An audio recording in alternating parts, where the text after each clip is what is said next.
La psychologie évolutionnaire, c'est juste en fait de comprendre qu'il y a énormément d'émotions, de manières de penser, d'interactions dans la société qui ont lieu à cause de notre évolution. Parce que les individus qui agissaient d'une certaine manière ont mieux survécu que les individus qui ne le faisaient pas.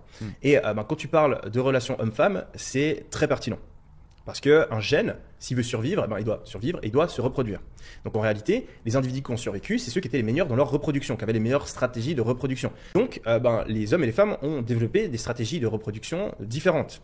Tout simplement parce qu'une femme, quand elle tombe enceinte, pendant 9 mois, elle est enceinte, alors qu'un homme, pour se reproduire, il a juste à faire l'amour une fois.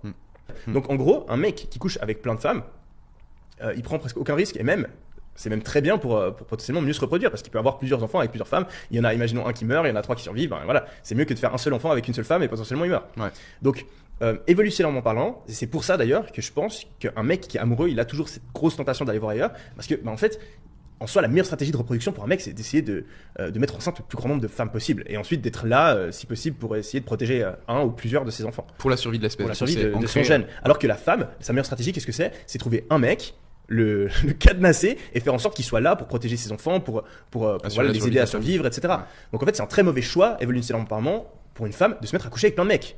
Pourquoi? Parce qu'ensuite, on ne sait pas qui est papa, il n'y a personne qui veut s'occuper de l'enfant, elle est dans la merde. Et donc,